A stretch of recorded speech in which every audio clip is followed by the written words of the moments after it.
guys. I hope you are having a wonderful week so far. Thank you for letting me be a part of it. Welcome into our class. For those of you who are new and don't know me, my name is Sarah and I am a designer with Beadalon. And Michaels has graciously let me come and be a part of teaching here. So I appreciate that you come to my classes, but I also want to recommend some of the other classes as well, because the Michaels classes, there's literally something for everybody. So definitely check out if you're interested in drawing or painting or anything else. There's probably a class for it. So want to check those out. Nothing wrong with having more than one hobby, right? But for today, I'm going to be putting together a really easy, this is a beginner friendly stringing project for you guys. And the project, though the project is really simple, the information that I am hoping to give you guys is information that I think is definitely going to be useful. We're going to be using a bead board. And I feel like a lot of people have a bead board, but maybe they don't ever use it, or they've never bought one because they don't know how to use it. Maybe they lay their projects and stuff on it, or it just gets piled up with stuff, and they never really pay attention to some of the individual features of a bead board. So I'm going to break all of that down for you. I'm going to show you and give you kind of an overview of how to use a bead board in your jewelry making. And then we're also going to be putting together a simple stringing project that is going to be focusing on just stringing and crimping. So you really can literally put this project together however you want to, or you can recreate it exactly the same way that I'm doing it. But more than anything, I definitely want you to understand how to use a bead board to put your jewelry together. I really feel like it is a confidence building tool, and I'm going to show you exactly what I mean by that. So I'm going to turn you guys around and we are going to take a look at the bead board. Now, I do want to mention before I get you turned around, one of the things is I'm in a limited space area. So you're not going to be able to see the entire bead board in all one shot, but I will try to move it around to show you all of the different parts of it as we are going. Okay, so I'm going to get you turned around. And like I said, you can see I'm kind of limited in the space, so I will have to move this around for you. All right, now there are a couple of different bead boards that are available at Michaels. So everybody's bead boards may look a little bit different, but the structure and the setup of them is very, very much the same. The bead board itself, regardless of what brand it is set up. Most all of them have the 3 channels in them to use to make a multi-strand design.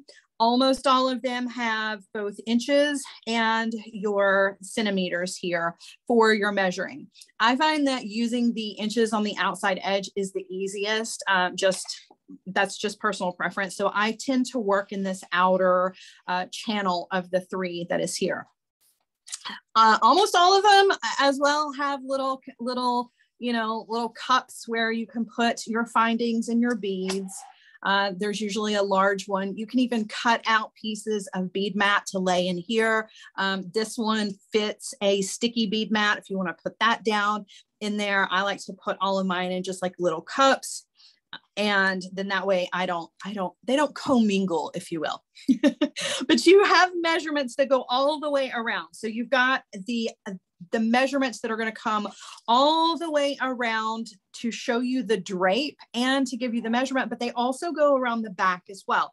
And this is really helpful for when you are making a project that is even longer than the measurements that you have. So you could actually use all of the bead board and wrap around and get yourself a 30-inch necklace if you wanted to. So it's nicely laid out so that you can use all of those measurements.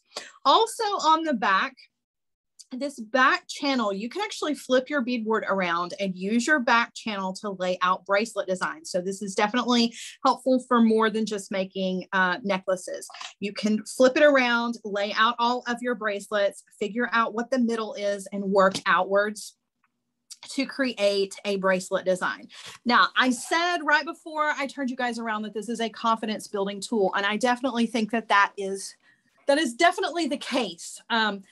I find that it is much easier for me, and it makes me feel better about my design to lay it out in the channels, right? So that I can see how it's going to drape on the neck. I can see exactly where all of those beads are going to fall.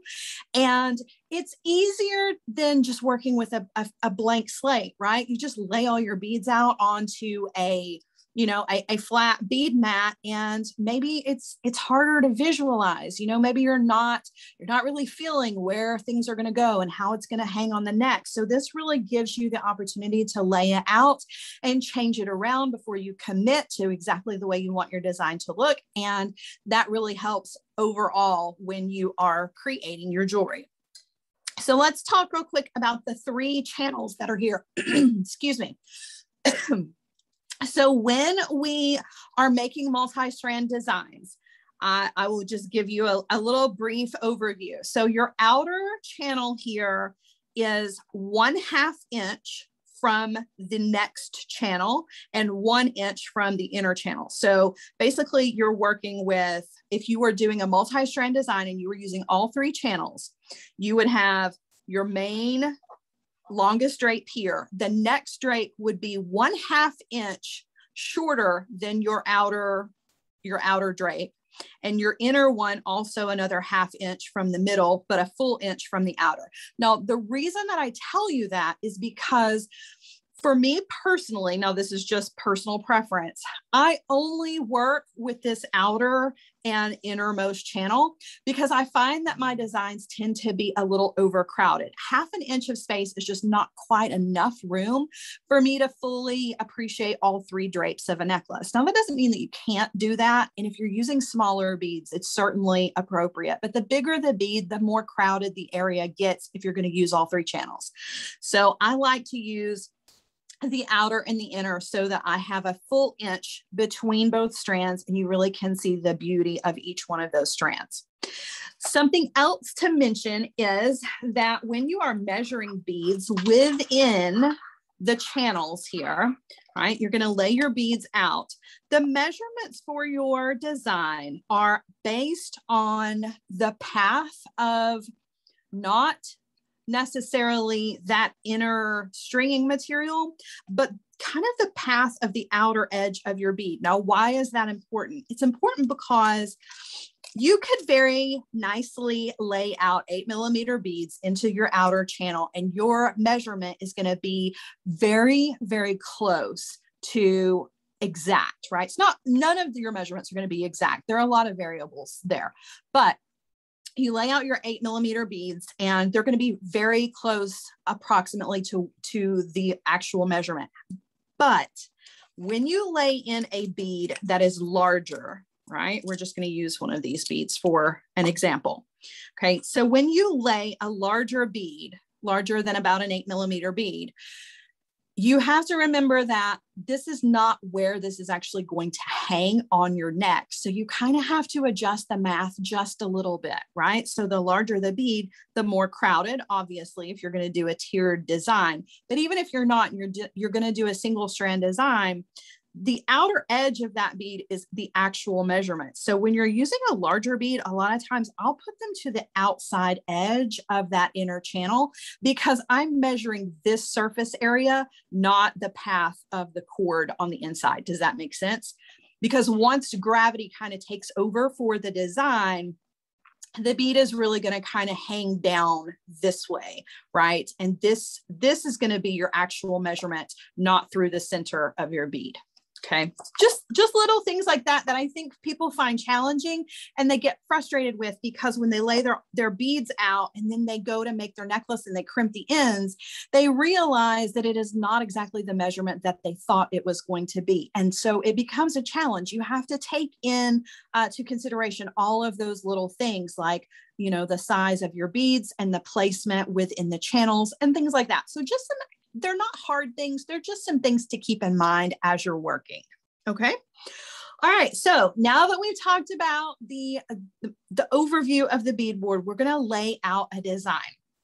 And I'm going to show you how I lay out my designs, I like to start in the middle, but I have friends that actually start on the sides, right? And build one whole side. I start in the middle and build outwards from the middle. So it's really going to be just kind of personal preference. Before we do that now, let's take a quick overview of the beads that we're using. I'm using, you guys know I love these, the cards that have the 4 strands in multiple sizes. I find that these are the best bang for your buck if you are making lots of jewelry for, particularly now we're looking towards the holidays for gift giving and selling, right? So I like to have as many beads as possible on hand. So I love these cards that have the multiple sizes in them. I've got this really beautiful kind of gray, and then I have the black. I'm also using some of these really pretty rhinestone spacers. I find that these are just a really great way to add a little pop of sparkle and a little extra metal to your design. And then I am using some chain here. This is some Bead Landing chain in Hematite. I love this color. This is a great transition metal for end of summer into fall when you start to, you know, because your designs are different when you move into different seasons. So hematite is a great transition metal, in my opinion. I'm going to show you, we're going to use just small little 3-link sections of this. I'm going to show you how to take this apart so that we can add it into our design. And then last but not least, I have picked out a beautiful pendant that has both the rhinestone shimmer, but also has that kind of gunmetal hematite going on. So it's really kind of pulling all of the colors together. Okay. All right. So for my design, like I mentioned, I start in the middle and kind of work outwards. You don't have to do it that way if you don't want to, but that's kind of where I'm going with this. I'm also using some 19-strand bead stringing wire. You could even get away with using 7-strand for this because we're not making a full drape section of a necklace. Now, the reason that would make any difference at all is because, as you know, the bead stringing wires come in 7-strand, 19-strand, and 49-strand. 49-strand having the most drape, 7-strand having the most structure. So when you're making a necklace where you're using small sections of beads, 7-strand will work just as well as the 19-strand will, because you don't need a full drape of a full design, right? But I'm using the 19-strand in bright. All right, got some little sections of the bead stringing wire already cut and set, ready to go. I'm going to set these to the side because we don't need these right now. What we need at the moment is to focus on laying out our design. So I'm going to use the pendant in my design. And when it comes to using a pendant in a design and a bead board, I don't normally lay my pendant into the design if I'm going to put it over beads. So you can see the bell on this pendant is very large. I'm not going to string this directly to the necklace and have the bell touching the bead stringing wire. This is actually going to be sitting on top of some beads. There's a couple of reasons why I do that, but for the moment, all that means for now is that I don't need to lay this in other than just to look at it, right? And if I want to, I can lay it here to the edge, but I'm not going to actually sit it into the design, right? What I'm going to sit into the design is the beads that it is going to go over the top of. So I can lay it in here and look at it, but I'm going to sit it off to one side as I'm working. So I'm going to build that center section. And my center section is going to be a little bit bigger than the rest of the beaded sections of the necklace. And I'm going to put out 9 of these little, the smallest rondelles from the choices here on the card. So I believe that these are it's a 4mm, not exactly sure. Rondelles are a funny, it's a double measurement for a rondelle. But they're right at about a 4mm bead. So I'm going to lay these out into the center of that outer groove on my bead board. Now, I just want to be sure. So I've got 9 of those. I like to work with an odd number in the center. I'm going to move you down just a little bit. Okay. So I've got 9 of the smaller beads here. Now this is the only part in the entire necklace where I'm actually going to be using these small beads. And the reason is because they are the ones that the bail is going to fit nicely over the top of. One of those beads is going to sit right inside the center of this bail, right? Now, why other than when we were talking about not having it on the board because of where it hangs, why do I want these beads here instead of just hanging this directly onto my necklace? Part of the reason is because the bail on this is very large, and that surface area, it doesn't hang very nicely just sitting on a plain piece of bead stringing wire. It can, it's fine. It's not that big of a deal, but there's more of a safety issue for me as far as the longevity of my piece as to why I don't thread it on this way. I actually thread it on over the beads so that the beads, not only are they beautiful, but they act as a protective barrier between the bail of my pendant and the bead stringing wire. So the bead stringing wire is coated with this really cool nylon coating that's holding all of those strands together. So when we say 7 strand, 19 strand, or 49 strand, that's actually 49 strands of steel that have been twisted together. And they're all being held together and coated with that nylon coating. I want to protect that nylon coating from any kind of abrasion. So if I've got the metal that's sitting right on top of it and it's swinging back and forth along that nylon coating over time, it's going to wear that coating away. And that can cause a weak spot in your bead stringing wire, which can cause your necklace to break. So I use my beads as a buffer. Not only are they beautiful, but they are definitely going to help to protect my bead stringing wire.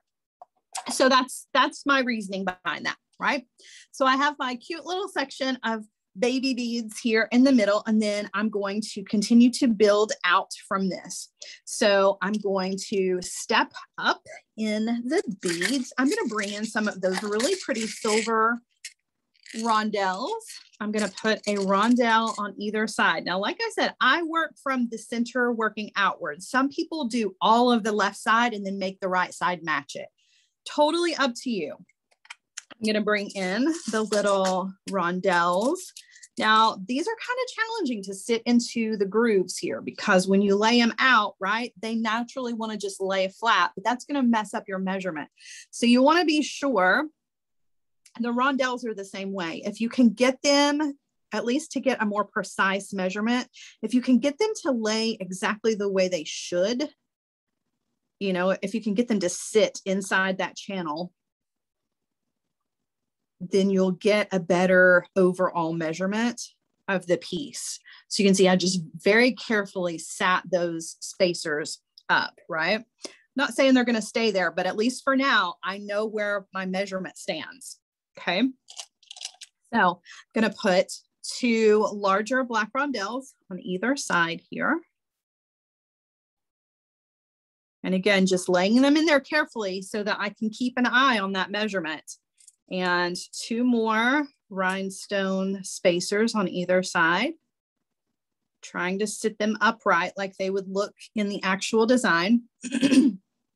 Another one of our little silver beads on either end. Okay. And then last but not least, I'm going to put 2 more of the rondelles on either end. So my measurement is approximate, but not precise, right? But you can see that we've made about 4 inches worth of necklace here. Not quite, okay, not quite, but we're pretty close. So when you're cutting your bead stringing wire, if you have a 4, 1, 2, 3, 4, well, 4.5, we're right around there. You want to be sure that whatever your measurement is, it's hard to math, right?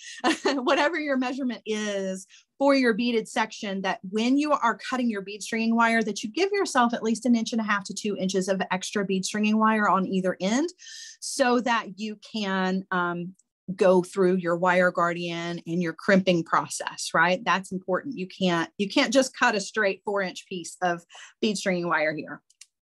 All right, so we've built kind of the front. We're going to crimp that in just a second, but before we do that, let's talk about our little chain, because I do want to put chain pieces on either side. I've cut my chain pieces into sections of 3 links, and we are going to crimp our beaded section directly to these. That's why we need to talk about this before we move on. Now, again, you want to sit those in there. They're not going to fit exactly in the channel, but just lay them in there as close as you can get them, right? Take into consideration though, that you're adding a wire guardian. That's going to take a little extra space as well. So you want to make an adjustment if you're keeping an eye on those measurements. And so when I pull those out a little bit, I'm sitting right at the 4-inch mark on either side. Excuse me. So we're looking at, with our beaded section and our 2 chain pieces, we're around 8 inches so far for our necklace. All right, so taking a look at the chain, I love getting chain and getting it in really long lengths. And this bead, I believe this was Bead Landing chain. I'm pretty sure that it was. Let me double check before I say that. I don't want to say wrong. Let's see. Yes, so this was Bead Landing chain, and there's a lot of chain here. This is definitely more chain that I'm going to need, but you can always use your chain links for other things, right? We're just using these little small 3-link sections. I have a ton of chain left over, which is great for other projects. It makes, if you cut the individual links, you have little round components for things. You can use them in earrings, whatever you want to do. So I always look for chain in very long links. Okay, so I need these to be in 3 sections. Now, not all chain is connected the same way, but these are connected with these little peanut connectors, right? And so the easiest way to take this chain apart is to use your pliers instead of a cutter tool. And you just want to open up each one of the little links, or the little peanuts, right? So you can see I just open it like that with my pliers, and then I don't have to cut a link, meaning I don't have to sacrifice any of the actual chain itself. So if I need a 3-link section for like what we're doing here, I only need the 2 peanuts, this peanut on the end. I don't know what the actual word to call these is, but we're going to call them a peanut because that's what they look like from the side, right? Doesn't it look like a peanut shell? All right, so I'm just going to take my pliers into that little connector, and I'm going to open that up and slide out my link. So I don't have to actually cut anything, which is nice because it means I don't have to give up a link, right? So you just want several of these for your necklace. Now, for the necklace that we are making, we only need, so we've got 2 laid out, and we need 4 more. So you're going to need a total of 6 of these 3-link sections of the chain. Okay. And we're going to put little beaded sections in between there. All right. So let's go ahead and crimp our first beaded section, and then we'll lay it back into the channel and build the rest of the necklace. And then we'll go from there. So the first section, you're going to need about 8 inches of bead stringing wire. So I've got the bead stringing wire ready. I'm going to use a crimp tube and a wire guardian.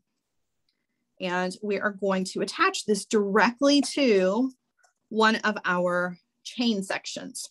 So I'm just going to take a crimp tube. I'm going to thread that onto the tail end of the bead stringing wire. I'm going to bring in a wire guardian, and I'm going to thread the wire through the wire guardian, back down through the wire guardian, and then through the crimp tube. Now, why a wire guardian?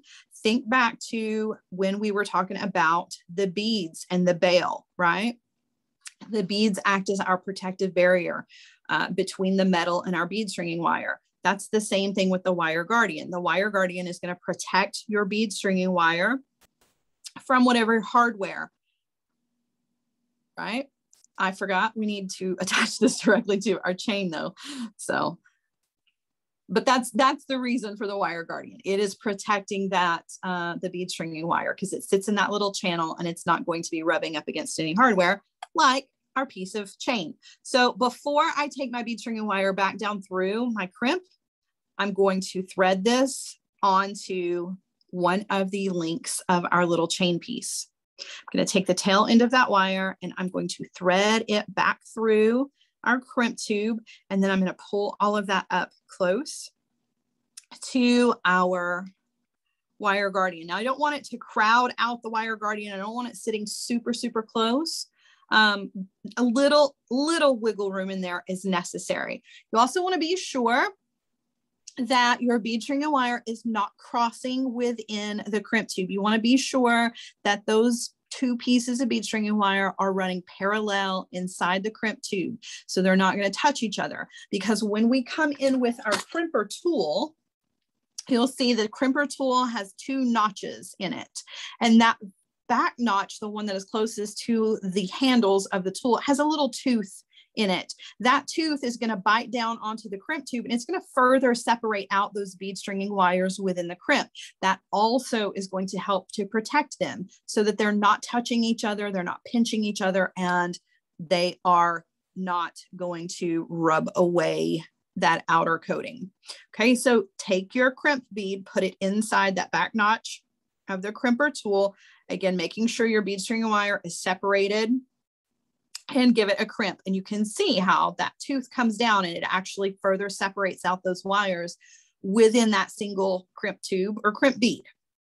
Now you want to take the crimp out and place it into the front notch of the crimper tool, and you want to turn it sideways, right? And then when you give it a squeeze, this is going to make your crimp a little bit more compact and just a little bit more tidy. It just makes it more, less, not more, but less noticeable in your overall design. It's nice and neat, right? So if you've crimped correctly, if you followed all of those steps and you've crimped correctly, now you can come in and trim off the tail. You don't have to have that extra tail of bead stringing wire. When I very first started making jewelry, I did not know that. And I would make a really long tail and I would thread it back through all of my beads because I thought that I was giving my jewelry extra security, but that's really not necessary. The security comes from the proper crimping technique, not from the bead stringing wire itself, right? Okay, so now we're ready to thread on our little section of beads here. So the pattern that we laid out, I'm just going to thread it directly from the bead board onto the wire, and then I can lay it back in and take a look at it.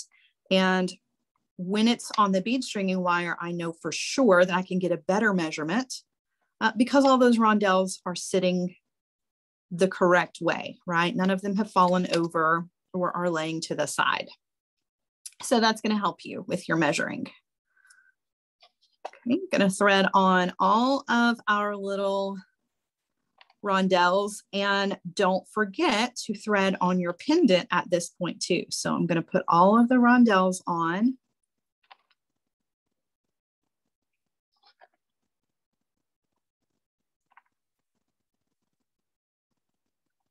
Okay. Got 2 more to go.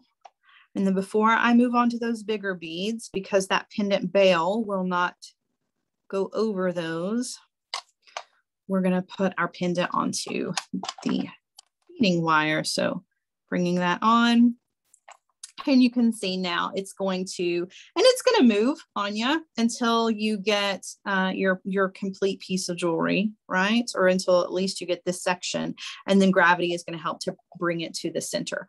But you can definitely see how those beads are protecting that bead stringing wire by creating that barrier. Okay, last little beads here, and then we will crimp the other end of our bead stringing wire.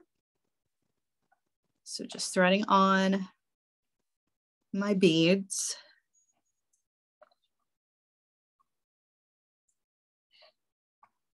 Okay, last 2. All right, now we're ready to crimp, and we're going to crimp to the other piece of our chain. So I'm going to thread on my crimp tube and a wire guardian, taking the bead string and wire through the wire guardian and then back down through the wire guardian. Don't go into your crimp tube or crimp bead just yet, because we want to thread on our chain. So just take the bead stringing wire, the tail of it through that link of chain. And now we're ready to go down through our crimp. All right, now here's an exception to the rule where I said to trim off your bead stringing wire. You don't need to go through any of beads, any of that. So this is just personal preference. So again, this is not about jewelry security at all. This is just personal preference. But I find personally that it is easier for me to crimp if I take my bead stringing wire on the finished end, the end with all of the beads, right, through a bead or two, and I'm able to pull on that bead stringing wire from somewhere other than right up here. Because I need to separate out those wires. I just don't have enough fingers. I got to get my crimper tool in there. So I find that if I take my bead stringing wire through a bead or two, then from that spot, I can really pull on the bead stringing wire, ensure that it is not crossing within the crimp tube, right? And my fingers are not in the way. I'm not trying to hold everything together when I come in with my crimper tool. So I can come in with my crimper tool, right? Pull out the slack from 2 beads away and then crimp in that back notch. For me, it just helps, right? It just helps for me to have that extra room. So I'm not working in a teeny tiny little space. Okay, now I'm going to put that crimp into the front notch of the crimper tool and give it a crimp. And then I will come in with my cutter tool and trim off the excess. Uh-oh, sorry, I'm out of the frame. I'm going to come in with my cutter, trim off the excess of the wire, and our first little section of our necklace is done. Now I can lay it into the channels. I'm going to turn the pendant up this direction so that it is not pulling, and I can really get a better understanding of where we are measurement wise, right? Because remember, we had to make slight little adjustments for our wire guardians and things like that. So we were looking at around 4-inch mark on either side, and we're still fairly close to that when I eyeballed it for those wire guardians. So that was pretty close. I did pretty good on that. All right, so for the rest of the necklace, we're going to be alternating these chain sections with small beaded sections. So I'm just going to go ahead and lay all of that out, and then we will come back in and start crimping all of those. Okay, so I want to go ahead and build out the rest of our design. So starting over here, and of course it's going to be the mirror image over here, we are going to do 2 of our larger rondelles. So we're kind of mimicking this little section right here. 2 rondelles, 1 of the silver rondelles, a rhinestone spacer, another black rondelle, another rhinestone spacer, and then 2 more rondelles. So you can see it's a very, very short section. That's why I said if you really wanted to, or if you only have 7-strand bead stringing wire, this section right here is so short, we're not worried about the drape so much, right? Because this is just a very tiny section. So that's why 7-strand or 19-strand is going to be the perfect bead stringing wire for this. I don't like to use my 49-strand for little tiny sections. I just save that for when I need real, beautiful full drape to a piece. And that little piece, it doesn't need all that. All right, so I'm going to do the same thing over here on the other side. So we're just going to kind of match it up, laying in my beads, right? Put in another one of those, one of these, and one of those. All right, now again, you can see we're close to, I'm gonna add my last 2 rondelles, but we're close to the 6-inch mark on either side, meaning that our necklace is about 12 inches long so far. And that's an approximate measurement because we haven't made our little adjustments for our wire guardians, but even still, we know we're pretty close, right? We're in that general area. All right, so then we would take another 3-link chain section and we're just going to lay that into, or on top of rather, our little channel here. That's going to bring our necklace up to 16 inches, which is generally considered a choker length necklace. But I want this to be a nice and long necklace. So we're going to continue to build up the edge here.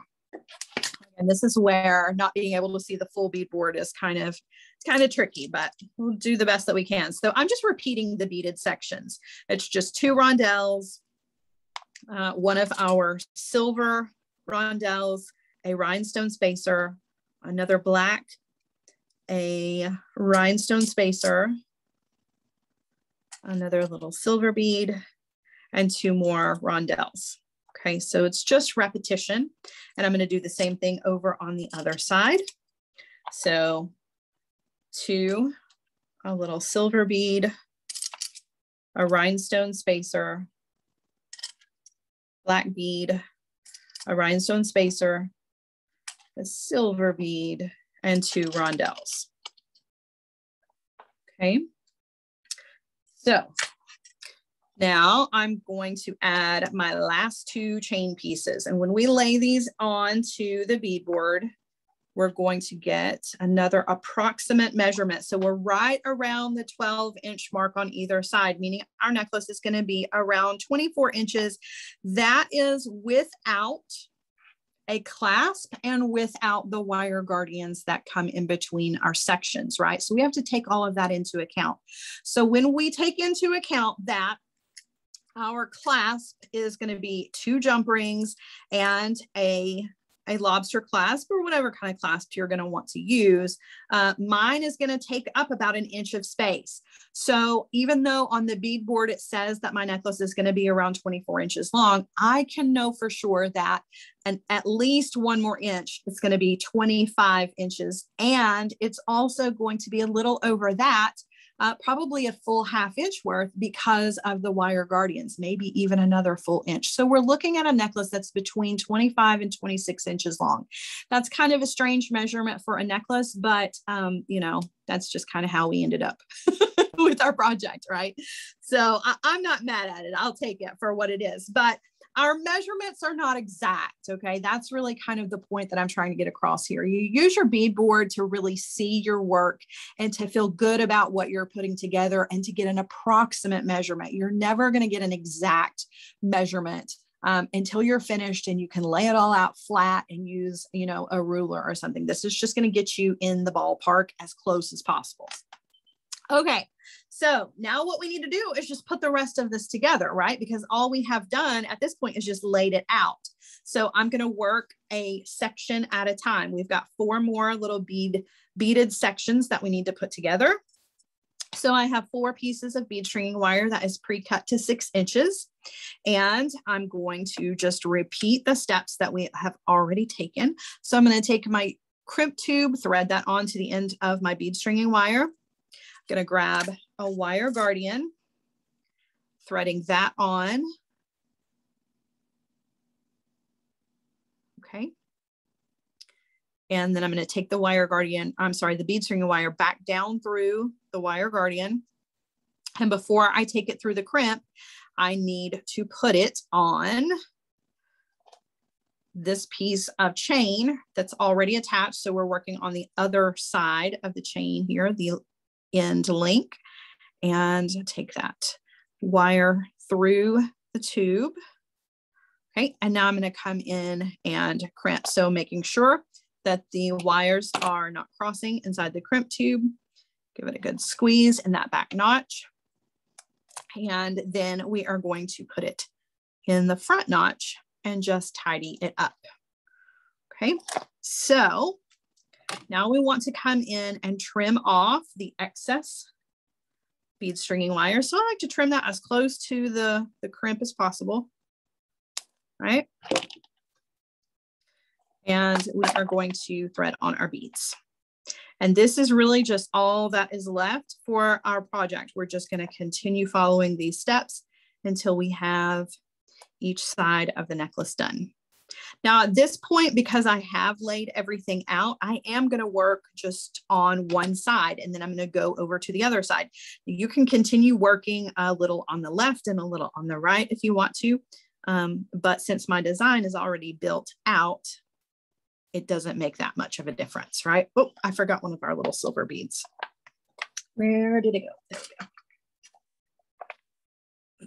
There we go. Okay, so I thread that on. Those little guys sit just, those little rhinestone spacers make like a perfect little cup for those smaller rondelles to sit into.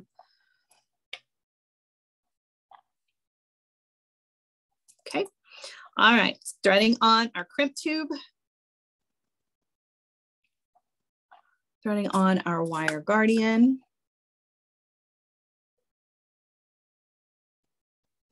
Okay, and again, back down through the wire guardian, but not through the crimp tube just yet because we need to hook on our piece, our next little section of chain. So threading that through, making sure that that is on there. And I'm going to pull that bead stringing wire down. Now I'm going to go through 2 beads, right? Just to give myself a little extra wiggle room in there when I go to crimp. Okay. So now I'm going to come in, whoops, with my crimper tool. I wish I had, there we go. Look at that. I'm making my fingers do all the crazy work. Holding on to that little, oh my goodness. All right. So making sure that that wire is not crossing and give that a good crimp. I can take my finger out of that chain. Oh no, I didn't get that crimp closed very well. That's what I get for doing finger gymnastics on my jewelry piece here. Hold on. I was trying to do a little bit more than my fingers would allow. All right, so what we're gonna do, since I messed up that crimp, get a good lesson in what not to do. I'm actually going to take this off and we're going to put a new crimp on. I was trying to be fancy too. That's what I get. All right, so we're going to pull this crimp off. Don't ever reuse a crimp, you guys. There's no telling what kind of damage you have done to it the first time. So I just don't trust it to use a crimp a second time. I want to be sure that when I make a piece of jewelry, it's going to stay together, right? Okay, there we go. All right, now this time, no finger acrobatics. We're just going to take our bead stringing wire. Don't know what I was doing. Take the bead stringing wire through a bead or 2.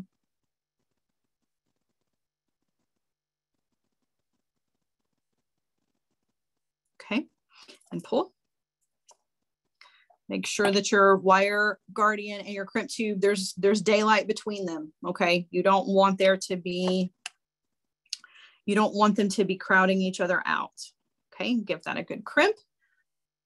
And then we're gonna put that into the front notch of our crimper tool and make it a little bit more compact. And then we can come in and cut off the excess. All right, so now we have another little beaded section ready to go. We're just going to move on. We've got one more beaded section for this side, one more piece of chain, and then we are going to work on the other side.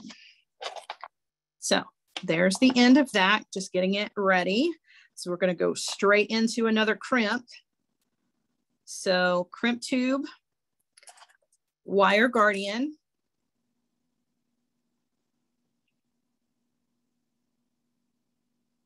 okay, bead stringing wire is going back down through the wire guardian. Okay. Take the bead stringing wire through the last link of the chain that you just added. Whoops.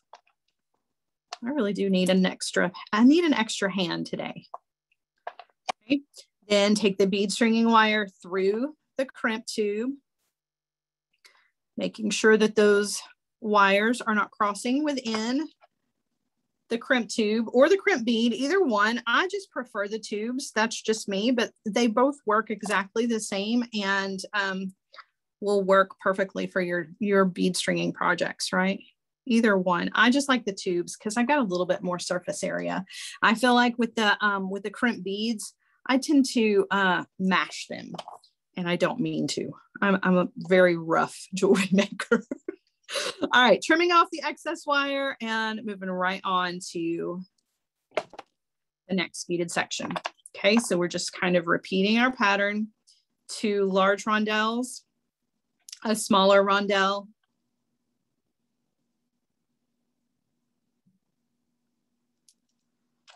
rhinestone spacer,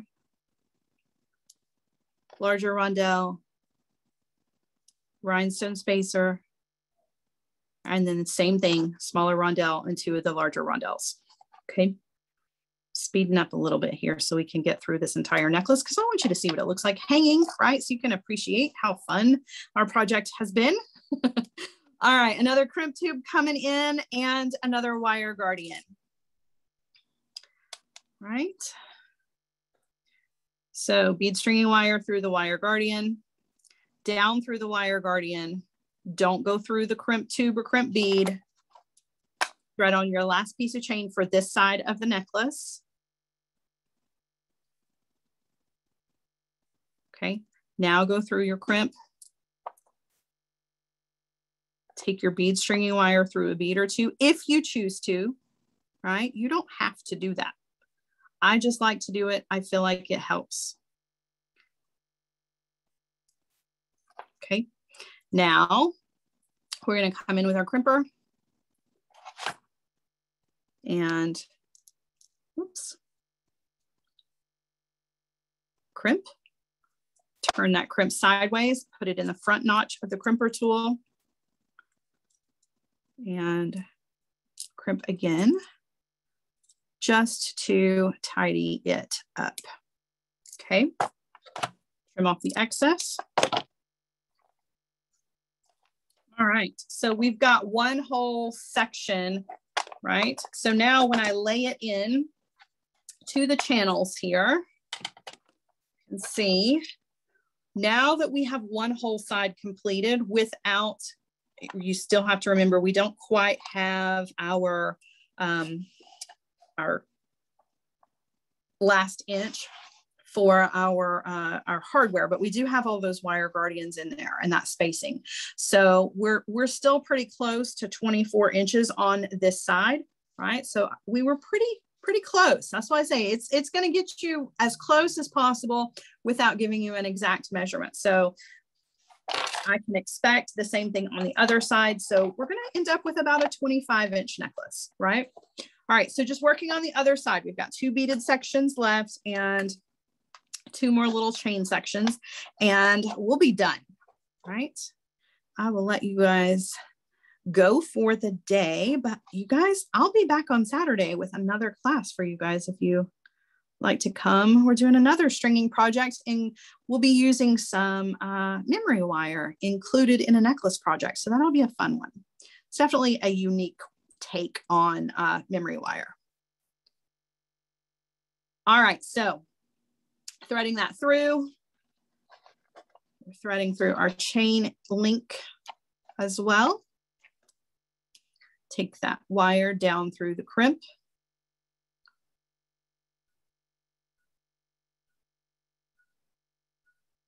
Okay, making sure the bead stringing wire is not crossing within.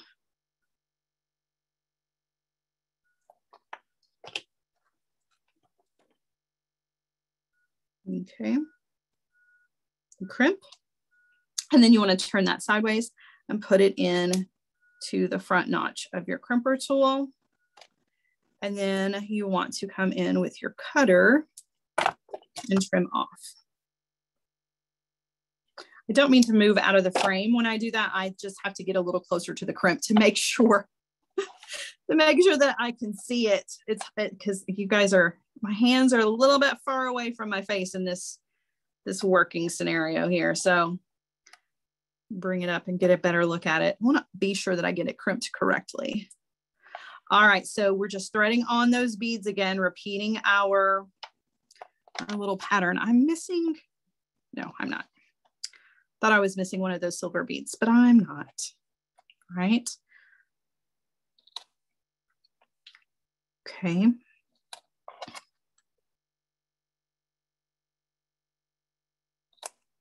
Okay, there's a section. We're ready for another crimp. Moving right along. Our wire guardian.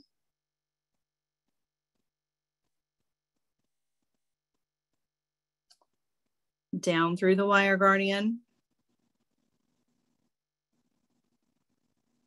Okay, and then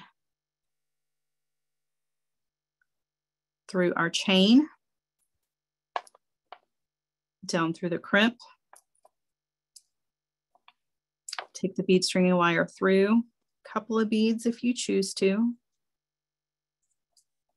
Okay, and then the back notch of the crimper tool, give it a good squeeze, and then into the front notch and give it another good squeeze. And then we're coming in with our cutter tool to trim off. We've got one more beaded section to go and our necklace will be finished. All right. Okay, so just more of the same. Crimp tube, wire guardian,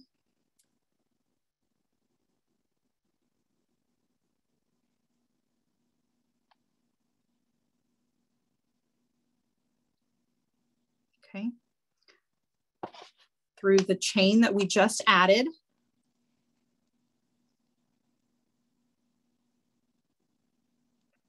Through the crimp tube, separating out our bead stringing wire, bringing in our crimper tool,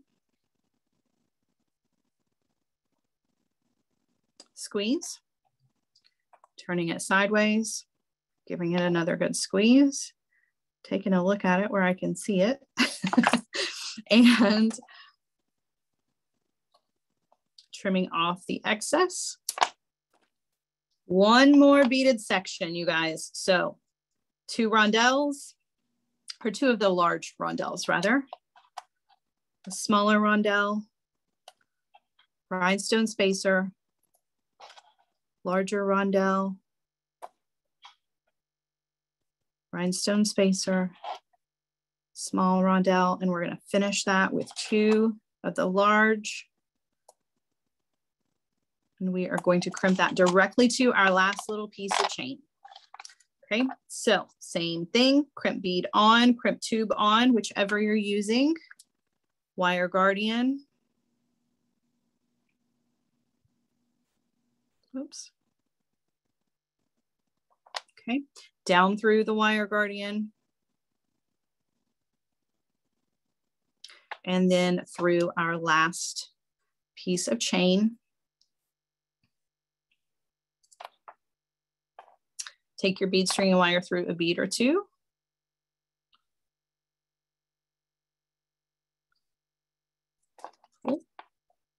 Okay, and now we're ready to crimp one last time. So back notch, front notch, and then we're going to trim off the excess. All right, now before we add our clasp, so we can take a look at our measurements. I have a mess of my crimp tubes here, but I'm going to center this up, right? So centering up my pendant, again, it's laying that direction so that it's not pulling my necklace off of the bead board. I'm going to lay everything out into the channels here on either side. Okay, so everything is lining up very, very nicely. It's like we're at, whoops. We're on right at the 12 on both sides, you guys can see, okay? So 24 inches so far, we're gonna add our clasp and that'll put us right at about 25 inches for the overall piece. I'm just going to add 2 jump rings and the clasp.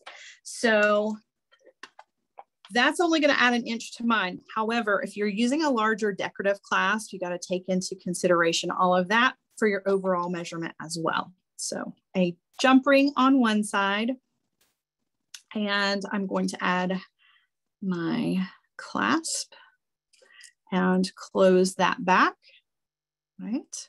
Making sure get a good closure on that. And then same thing on the other side. This one is just going to be a jump ring. Okay, and that's it. So now when we take it off of the bead board, we've got a beautiful piece. I'm going to go ahead and attach the clasp, and then I'm going to put this on a bust so you can see it. So you can see it from what it looks like on the bead board as best as we could for the camera. And then you guys can see what it looks like hanging, right? And hopefully it looks pretty similar. That U shape in the bead board really helps to see how everything is going to hang. All right, so I'm going to turn you around and we'll take a look. Oh, gosh.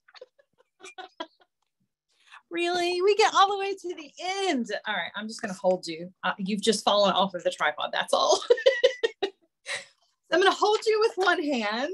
Remember those acrobatics I was doing earlier? Now I get to do them with my hand. So I'm going to put this on a bust for you so you can see. This really is a beautiful necklace, right? It was beginner friendly, but it's still a beautiful piece. I say this in my classes all the time. Beautiful jewelry does not have to be super hard.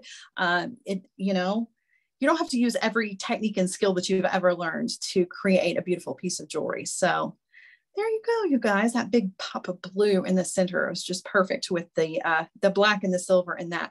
And again, I'm a huge fan of that hematite color, that gunmetal color chain as a transition piece. So, if you're looking to make some jewelry in the fall direction, that's a great transitional metal for your pieces. So I hope you guys have enjoyed today's class. Again, you can watch it on replay. It'll be up on the Michaels website, like Nate said, in about 24 hours. So if you want to check back, I hope that I have inspired you and helped you to better understand how to use a beadboard in your jewelry designs. And of course, if you've got any questions afterwards, don't hesitate to reach out. Thank you guys. I will be back with you on Saturday with another fun class. So I'll see you guys soon. Bye guys.